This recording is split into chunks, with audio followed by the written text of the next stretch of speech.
I've done a couple of mistakes to avoid videos now, and I gotta say, I started with a couple of my weaker topics. Heck, one of them was more of a pet peeve video than anything actually useful. You see, while I think I'm good enough to give advice on things like world building and avoiding annoying tropes in fiction, these things are not what I would consider to be my expertise. Above all, I consider myself to be a character writer, and I consider it to be the strongest skill that I have when it comes to writing. It's also the topic which I have the most advice to give about, and I'll tell you right now, this video is not going to cover it all. But while a great majority of videos on my channel tell you what to do when writing characters, not all of them tell you what to avoid when writing characters. So in this video, here are a few writing mistakes to avoid when writing characters. The first and most obvious thing to avoid when writing characters is to avoid writing characters which lack a general identity. Characters are not just about what they say or how they act, but also who they are to others and what profession they choose to have. Ask yourself what this character would be doing with their lives if everything was normal in the world and the story. Perhaps they were some sort of craftsman, a well-respected old sage, a gun salesman, or a chef. These types of things don't always need to be relevant to the story, but these types of details will make your story and your characters feel all the more real. Because a lot of our humanity comes from the things we learn and the skills we cultivate, which is why I've partnered with today's video sponsor, Skillshare. Skillshare is the largest online learning community for creatives with thousands of classes led by industry experts across film, illustration, design, freelance, productivity, and more. Skillshare can help you take your career, skills, hobbies, passions, or side hustles to the next level. For me, I'm always looking to improve my writing, and it's a skill you can never truly master. That's why I'm interested in taking Matthew Dewey's class, Creative Writing: How to Write a Better Main Character, to see if I can learn something new about writing better characters. But Skillshare doesn't just stop at writing. There are film classes, art and animation, design, and even classes which help you start your own business. And if you've seen Skillshare around, but you haven't used them, then there isn't any better time than right now. This winter, Skillshare is focusing on creativity as a practice. What if we thought of our creativity less as some sort of talent and more as a muscle to train and keep ourselves healthy? After all, when we get creative, we tap into the best side of ourselves. That's what Skillshare is here for. It's all about making the choice to learn, grow, and nurture a creative training routine of your own. Use Skillshare as your personal trainer, and you'll be shocked at all the things you can create. The first 500 people to use my link on screen and in the description will receive a 1-month free trial from Skillshare. Get started today. That's 1 month to learn something you will use for the rest of your life. So invest in yourself with Skillshare. Anyways, back to the video. As I mentioned before, the things we choose to preoccupy our time with are the same things which make us more human. It is our hobbies, our work, the time we spend with others, and the time we spend alone. All of these things are opportunities to show your audience what your character is really about. Now, what you should avoid in this instance is wasting those opportunities. I've seen far too many stories which are more concerned with wasting time and insulting my intelligence than portraying a good character or using downtime effectively. If you are an anime fan, you probably know what filler is, but for the non-weebs out there, however dwindling and insignificant your numbers may be, filler is basically when a show chooses to spin its wheels or halt the story with a meaningless arc as a method of maintaining a weekly schedule while also waiting for the unfinished source material to catch up. For all the normies out there, Game of Thrones' last couple seasons would be a great example of filler, or perhaps a great example of what happens when a show doesn't do filler. Because here's the thing about filler, it's not actually a bad thing inherently. In fact, I think it's important to avoid wasting the opportunity to involve filler in your stories as an intentional choice. As with anything though, you should do this in moderation. However, filler serves a role in fiction which is often ignored when it comes to character writing, in that filler presents the opportunity for our audiences to watch our characters just living their lives. In today's world of TikToks, goldfish brains, and high-paced edits, we can all get overwhelmed by the mass influx of information and entertainment. We have no peace, and therefore no time to really breathe or properly think. That's what makes things like going on a walk or taking a long shower so appealing. It's a time to shut off and maybe be alone with your thoughts. A time of peace where you can really get to appreciate the smaller pleasures that life has to offer. Your stories should be the same way, and your characters will benefit from it. Filler is not a bad thing to involve in your stories if you do so with intention and not out of necessity. Every episode which follows the finale of a climactic arc is an opportunity to build your characters and endear them to the audience. How do these characters celebrate their triumph? What do they do when things are peaceful in the story? How do they interact with one another as friends or rivals? What sort of things can you show the audience which are small and ultimately meaningless details but which flesh out and make that character all the more real for them? What sort of phobias, favorite foods, hidden skills, embarrassing moments can you share with your audience about your characters? Most of all, avoid wasting this moment.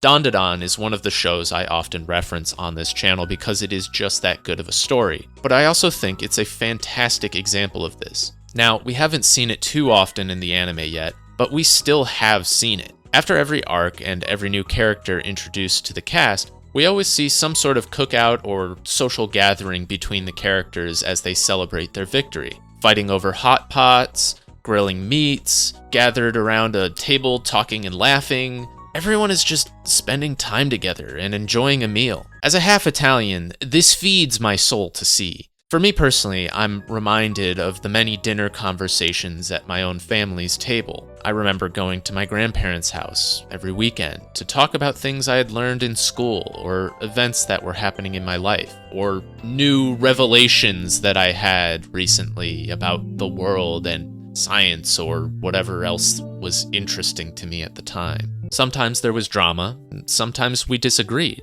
but such is life.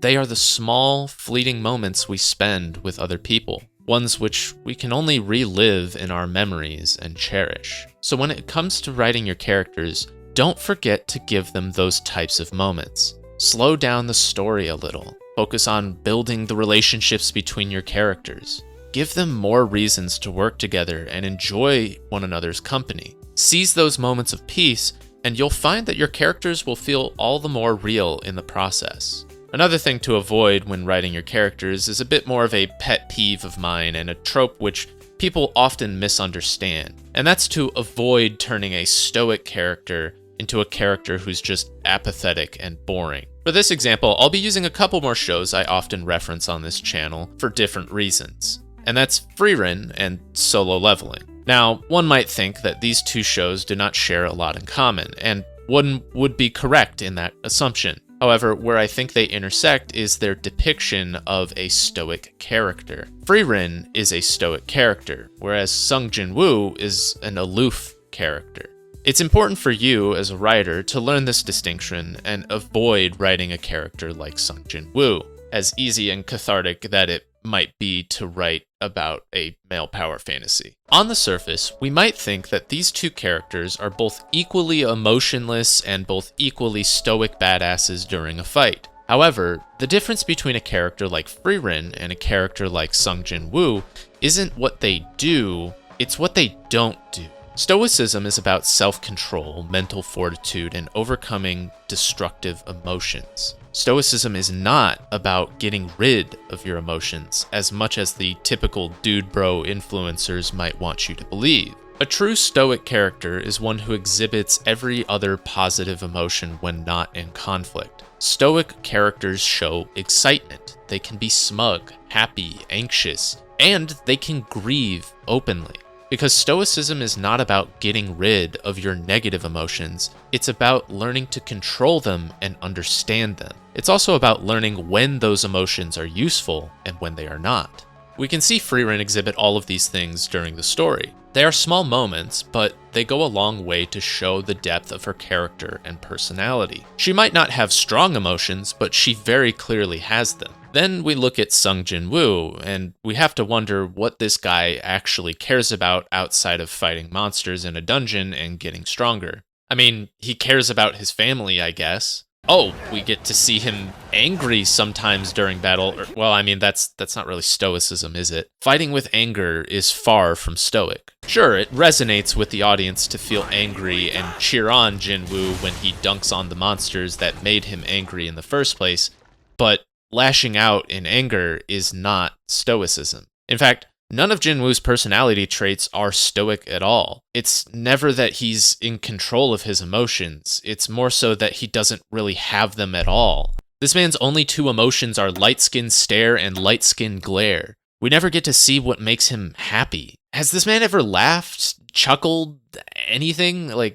Occasionally we'll see him curl a bit of a smile every now and then, but it's rare. I don't think I've ever seen Jinwoo get excited about something, or even mischievous, or joke about anything. He's kind of just meant to be the guy that doesn't care about anything. But the problem with characters like that is that if they don't care about anything in the story, then it becomes harder to care about the story itself. This is what an aloof character looks like. They are a person who isn't very friendly to others or forthcoming. They're emotionally distant from other characters. The show goes to great lengths to ensure that Jinwoo is always solo and almost always leveling. In the process, Jinwoo and his shadows end up being the only characters who actually matter to the story. The S rank is completely devalued in the first few arcs of the show to the point that they need to create a national level hunter, only for that national level hunter to also be devalued before it ends up challenging Jinwoo at all. This brings me to my next point, which is to avoid removing obstacles before they can challenge your characters. Challenge and conflict is at the core of every story you can imagine, and equally,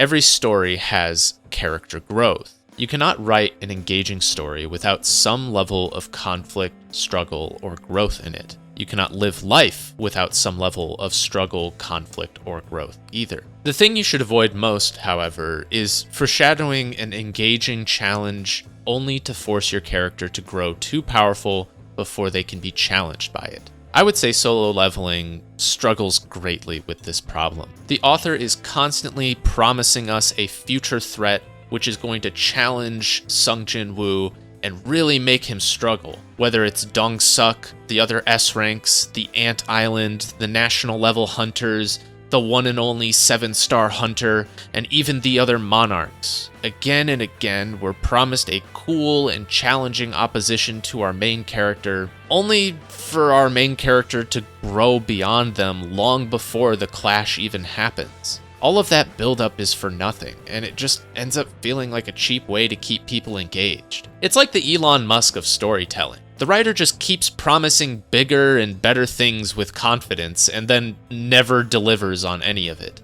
But you might be wondering, what does that have to do with character writing? And that's a fair point to bring up here. The reason I consider this to be a part of character writing, even though it's mainly plot-focused, is because a problem like this starts and ends with the growth and progression of your character. It's not the foreshadowing or the cool plot points that the author of Solo Leveling promised to their audience. It's the fact that they undermined all of that good storytelling with Sung Jin-woo growing too powerful too quickly. You need to remember that there are more ways for a character to grow than just introducing a new power or making them stronger. What sort of things change in their mindset which prepare them for their next challenge? Who do they meet in the story that might be able to assist them in overcoming a challenge they were not yet prepared to face? What sort of revelations, wisdom, and experiences do the characters gain as they slowly march towards the next biggest threat? Finally, how does your character struggle, fail, and persevere through the challenge you have promised? What sort of dramatic triumphs can you involve in this moment? And what does victory mean to your character? These are all questions which should be asked and answered in your story as you write it. Don't be afraid to show your characters being vulnerable or even unprepared. It is far more compelling to see characters who struggle and adapt than it will ever be to see characters who are constantly unchallenged because of how powerful they are. Also remember that this challenge doesn't always need to be in the form of a fight, but it does need to be some sort of conflict. One Punch Man, the series which inspired the writer of Solo Leveling, writes this perfectly. That's because One Punch Man avoids another common mistake many writers tend to make, which I would like to term Shonen tunnel vision.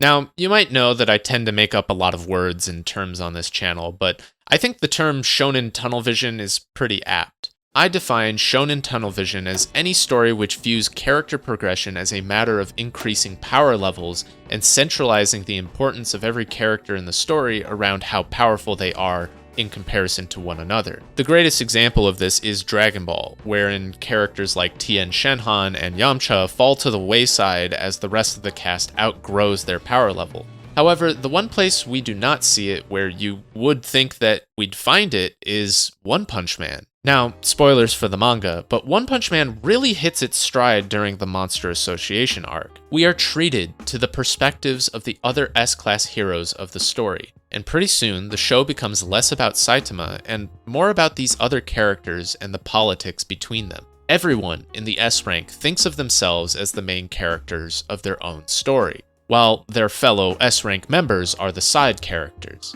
And you know what? They're all kinda correct. Each and every single one of the S-rank heroes shows that they are all worthy of being the main characters of their own unique stories. When we see them separate to exterminate the monsters within the Monster Association, we see the ways in which these characters struggle, fail, and triumph. We see the ways in which they adapt to a challenge far beyond their current level of power. Each of these S-rank heroes is incredibly overpowered and yet incredibly underprepared for this challenge. Every single one of them ends up fighting until the very last bit of their strength as they persevere and reach new levels of power like any main protagonist would. Not only that, but we get to see them work together, fighting side by side for their own survival, desperately struggling to deal with monstrous threats in front of them, only to realize just how brutally outmatched they really are. However, it's almost never done in a degrading way. Sure, many of the S-ranks are humbled by the adversaries they face during this arc, but none of them are ever shown to be useless. If anything, we get to see just how useful they are. All of this despite the fact that Saitama could probably destroy the entire Monster Association by himself without even really breaking much of a sweat. Because while One Punch Man shows off the power levels of every other character, it also shows us all the reasons we should care about these characters beyond their relative power in the verse. We get to see their stories, their motivations, and their deepest fears. We get to see what holds them back, as well as how they overcome it. Above all, it provides context to Saitama's power in the story. It shows us where the world would be without him around. It shows us the difference he makes in the lives of others. But none of that can happen if we don't first know about the lives he is impacting. Because the main conflict surrounding Saitama is the conflict of social credit. So in order to avoid shonen tunnel vision, it's important we give some of our side characters a moment to shine in the spotlight. These characters don't necessarily need to fight or defeat the biggest threats in your story. They just need to fight and defeat something with stakes and importance in the story. It's about establishing the context of your power levels and really grounding the audience in your world with your characters. Show them all of the things which matter beyond a character's strength. It's the moments we fall in love with characters like Moomin Rider, Genos, King, or Garo. The things which motivate our characters are far more compelling than the powers which our characters possess. Another mistake you should avoid when writing characters is to never allude to or offhandedly mention a character you do not inevitably intend to introduce into your story. Now, I may say never, but that's not entirely true.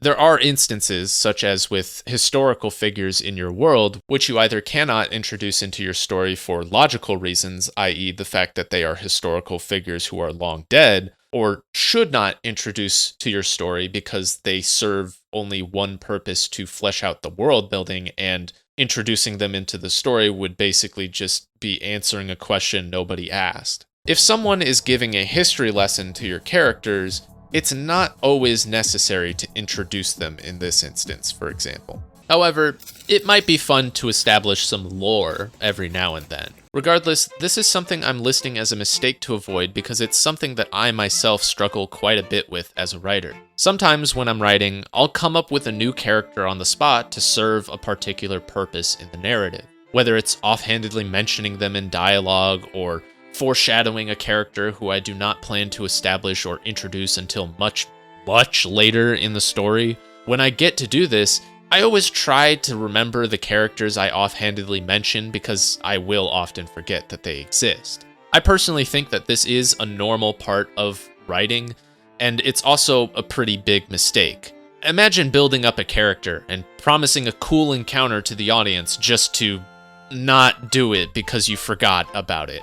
Now, when I say this, I also want to stress this again. Do not mention characters that you do not intend to use later in the story. This doesn't mean that you cannot have a flashback or write a historical story or some type of lore for your world from the perspective of a long-dead character. It also doesn't mean that it's necessarily a bad thing to plan on introducing or using a character only to forget about it until much later on. Sometimes when you allude to a character who does not exist in the story yet, it can serve as a tool to pull out when you've hit a wall during your writing process.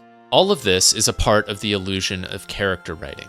You set something up very early, and then you pay it off when you need it later. All the while, everyone is praising you for what a genius you are when you know you're not just an idiot who forgot that character existed until you reread the first few chapters of your story and decided it was a good idea to reintroduce them into the story.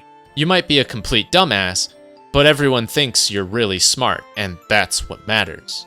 Jokes aside, I think there's one thing that needs to be understood about this, which is that you should never end a story with unintroduced characters. Never bring up a random name of importance and then end the story without ever having introduced or delved into that character. Even if it is just for flavor, it's very rarely ever a good idea to give a name of a random character you never plan to use in the story or some sort of side story down the road. Some advice that I would tie to this is to also avoid making characters who are more interesting when they are a silhouette on the screen than they are when they are actually introduced. I get it. Sometimes it's hard to understand why certain characters are so beloved when the only thing we know about them is that they're strong and mysterious. But the thing we need to avoid is getting rid of that mystery. Now, that's not always possible, since the act of introducing a mysterious foreshadowed character is, in and of itself, solving the mystery of that character. But we should always remember what we are taking away from a character by introducing them to the audience. In its place, we need something which endears the audience to this mysterious character. We can even allow them to keep up their cool air of mystique and intrigue. But we can also lean in to all of the assumptions the audience made before they were introduced. This is a case where we need to be conscious of what our audience's reaction is to a certain character. If an unintroduced character is often speculated about, you should do your due diligence to learn what people's expectations are. Look at fan theories, or ask your beta readers directly what they think that character is or what purpose they should serve in the story. When your writing aligns with the expectations of your audience, it can make for a very satisfying payoff down the road. Speaking of payoffs, I think one of the biggest things you should avoid when writing dialogue or character moments is cheapening those emotional highs with too many gags or jokes that ruin that moment. Have you ever been watching a show or a movie where two characters have really interesting and genuine dialogue with each other and they just share this unique moment, only for one of them to break the tension with something like, yeah, that emotional shit is pretty stupid, right? This fucking sucks, actually. It's almost like the writer is insecure about any jokes that might be made out of a genuine or vulnerable moment between their characters, so they end up trying to get ahead of it and ruin their own moments so they can be in on the joke. It constantly feels like we always have to pretend that these moments and emotions aren't real. Like we've always got to hide our true selves behind a mask of humor or a facade. We undercut those emotional moments because we're afraid of being vulnerable. We're afraid of showing our true selves and being mocked for it. In the same vein, we're afraid to write genuine, heartfelt moments for the risk of having someone else undercut them. We're so embarrassed by our own desires and interests that we would rather tear them down ourselves than allow someone else to do it for us. And so everyone else does the same.